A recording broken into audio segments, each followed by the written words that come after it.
Salut tout le monde, je vous retrouve aujourd'hui pour continuer ma petite série sur les protéines. Aujourd'hui on va parler de la comparaison des protéines animales et des protéines végétales. Donc dans ma dernière vidéo, je voulais surtout vous faire comprendre qu'il ne faut pas diaboliser et fuir à tout prix les protéines végétales, puisqu'elles avaient aussi un profil d'acides aminés complet. Une fois que les protéines sont ingérées et que les acides aminés sont divisés, ils se baladent partout dans notre corps. Et ensuite, c'est notre corps qui les recompose en protéines et la qualité est exactement la même.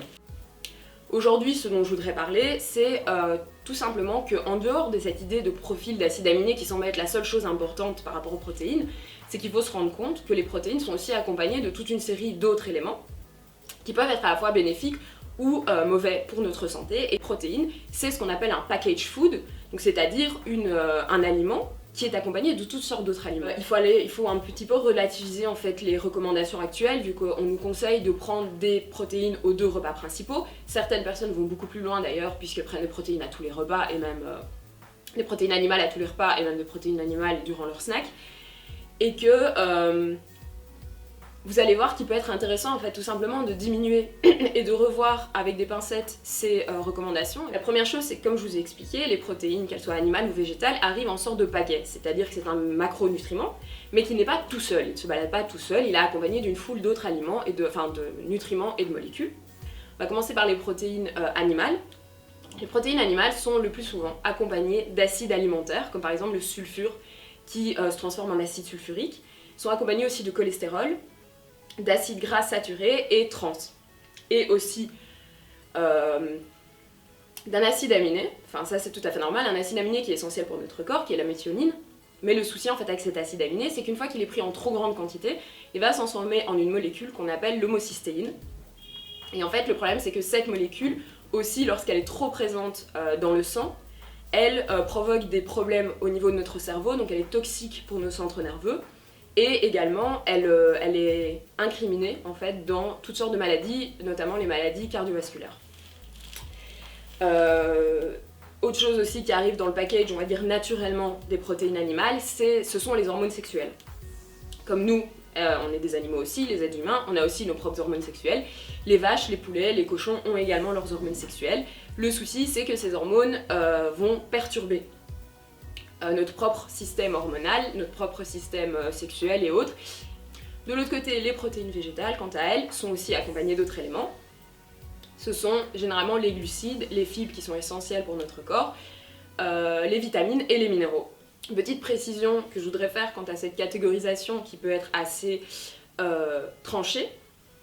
Il faut prendre en compte une deuxième chose dans cette catégorisation, c'est le fait d'acheter ou non sa viande et ses protéines végétales, enfin sa viande, ses œufs, ses produits laitiers et ses protéines végétales en filière biologique ou en filière industrielle, car le mode de traitement n'est pas du tout le même. Donc dans les filières biologiques, vous allez avoir des animaux qui sont nourris soit au pré, ça c'est le mieux, soit ils vont être nourris avec des aliments qui sont eux-mêmes biologiques. De l'autre côté, en filière industrielle, vous avez des animaux qui sont nourris de produits industriels, donc on ne connaît pas forcément la composition, et également souvent de soja et de maïs OGM. Donc déjà, quand vous achetez en filière industrielle, le souci c'est qu'effectivement votre viande va être composée beaucoup plus de cholestérol, d'acides gras saturés et surtout d'acides gras transformés. De l'autre côté, pour les protéines végétales, ça va rajouter un petit élément au package puisque vous allez rajouter les pesticides, les engrais chimiques et tout ce genre de crasse qu'on utilise sur les cultures. En choisissant en filière biologique, là par exemple vous avez normalement quasi-certitude de ne pas avoir ces pesticides et ces engrais. De l'autre côté, pour les protéines animales, vous avez la quasi-certitude d'avoir des animaux qui vont contenir des acides beaucoup plus sains, comme par exemple des acides gras oméga 3, puisque ça vient de leur propre alimentation. Pour revenir aussi à la question, on va dire, des protéines animales et de l'industriel, un second problème dans ce cas-là, c'est qu'il faut ouvrir les yeux, les méthodes industrielles sont dégueulasses. Les méthodes industrielles sont dégueulasses. Les animaux sont confinés dans des espaces minuscules. Enfin, aujourd'hui, c'est que ces conditions font que les animaux tombent souvent malades, qu'ils sont en quelque sorte maltraités, ce qui fait quoi? Qu'ils ont énormément d'hormones de stress à l'intérieur d'eux-mêmes, et qu'en même temps, ils ont des maladies. Qu'est-ce qu'on fait? On va les contrer avec des antibiotiques et des médocs. Et tout ça, ça va dans votre assiette. Il faut en avoir conscience aussi.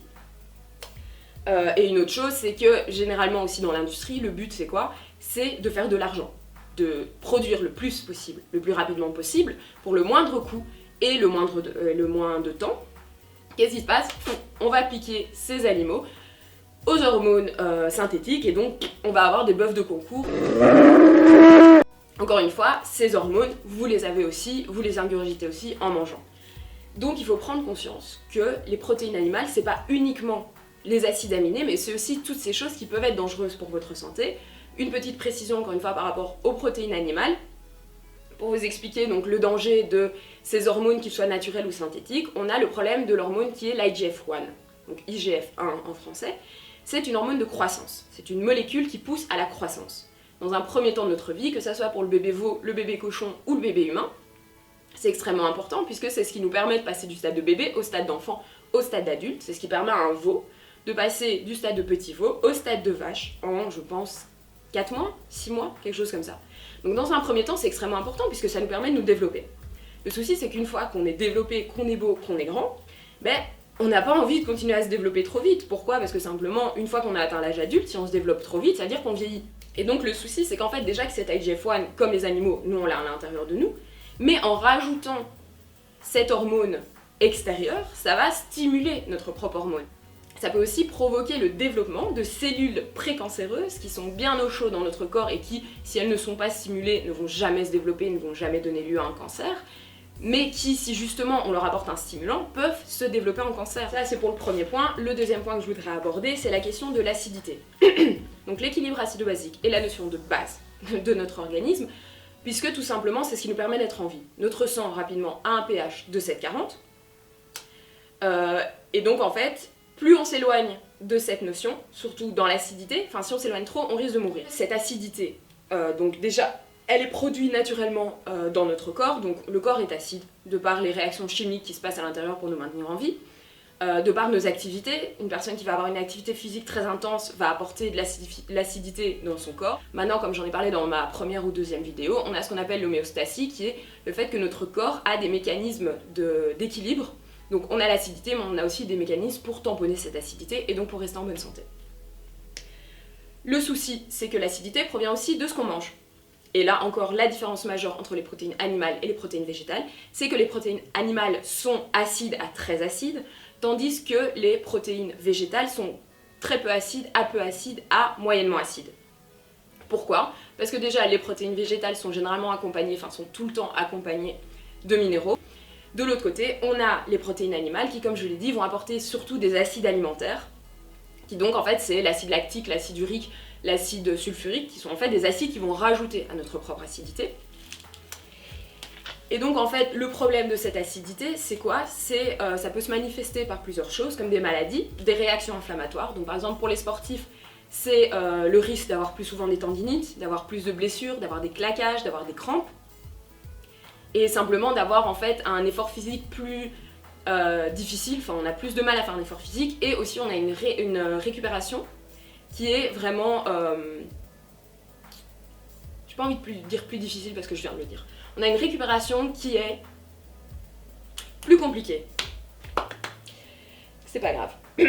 Mais quand on utilise des éléments qui sont basifiants, ça va nous permettre d'avoir une récupération facilitée, un effort physique facilité, et en fait d'avoir une compensation par rapport à l'acide qu'on produit déjà nous-mêmes.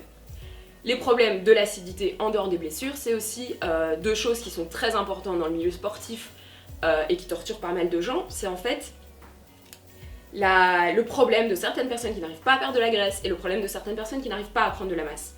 Et ces deux problèmes peuvent avoir leur base, en fait, leurs racines toutes les deux dans le souci de l'acidité. Pourquoi ? Parce qu'en fait l'acidité va créer des molécules acides, des molécules toxiques que le corps va emballer dans des petites enveloppes de graisse, histoire de bien protéger des organes vitaux. Le problème, c'est que ça va se caler dans nos tissus adipeux.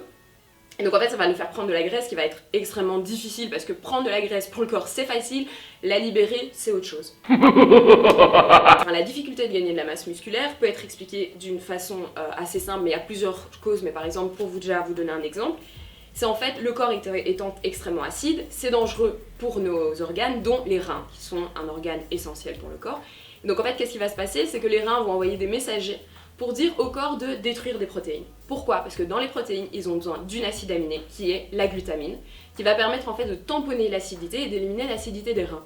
Et donc je sais pas si vous imaginez le carnage que ça donne, puisqu'en gros ça fait que ça fait qu'on va détruire une protéine entière, qu'on va détruire de la fibre musculaire entière pour avoir une seule acide aminé, un acide aminé. On va avoir un seul acide aminé, la glutamine. Donc on détruit une protéine entière pour un acide aminé pour tamponner l'acidité, ce qu'on n'aurait pas dû faire si déjà on n'avait pas apporté trop d'acidité dans notre corps, c'est QFD. Et pour en revenir aussi à l'idée de cancer, le problème c'est que le surplus d'acidité, les protéines animales qui sont les éléments à peu près les plus acides dans notre alimentation, l'acidité va empêcher la bonne oxygénation de nos cellules. En fait, les cellules cancéreuses se développent en milieu acide. Pourquoi? Parce qu'en fait, en milieu acide, l'oxygénation ne se fait pas bien, nos cellules fonctionnent mal, et c'est, on va dire, le terrain idéal pour le cancer, donc pour qu'il se développe. Au contraire, les protéines végétales étant beaucoup plus basifiantes, elles vont permettre une meilleure oxygénation de nos cellules. Donc, pour résumer, 2 problèmes. C'est, vous devez prendre en compte, quand vous choisissez vos protéines, que vous ne choisissez pas juste un package d'acides aminés, mais que vous choisissez un ensemble de nutriments qui ont des répercussions sur votre corps. De l'autre côté, vous avez un but primordial pour votre survie, c'est de maintenir votre balance du pH neutre, voire légèrement basifiante. Donc c'est aussi un choix dans vos protéines, dans vos aliments, de choisir des aliments qui vont vous permettre d'épurer votre corps et donc de basifier votre corps. Comme je l'ai dit au départ, je ne veux pas vous transformer en mangeur à 100% de protéines végétales, mais je veux juste en fait remettre l'église au milieu du village, car les protéines animales, le problème c'est qu'elles sont mises sur un piédestal. Et je pense que ça peut induire beaucoup de gens en erreur, et il y a des gens qui vont par exemple manger énormément de protéines animales et vont penser que c'est ça la clé, parce que c'est ce qu'on leur dit, c'est la clé pour gagner du muscle, pour perdre du poids. Et certaines personnes en fait se trouvent bloquées parce qu'elles n'y arrivent pas et elles ne vont jamais chercher de ce côté-là, tout simplement parce qu'on leur dit non, c'est pas possible. J'ai juste envie en fait de faire redescendre les protéines animales de leur piédestal, remonter les protéines végétales pour qu'elles soient réhabilitées dans notre société, et en fait vous donner des informations pour vous permettre de faire votre choix et peut-être de commencer à accepter de faire plus un mélange des deux et de voir en fait comment vous vous sentez. Donc voilà, j'espère que, comme d'habitude, que ces explications vous auront plu, surtout que ces explications auront été claires et vous auront été utiles. Je vous souhaite une excellente journée, j'espère que tout va bien chez vous et je vous retrouve très bientôt.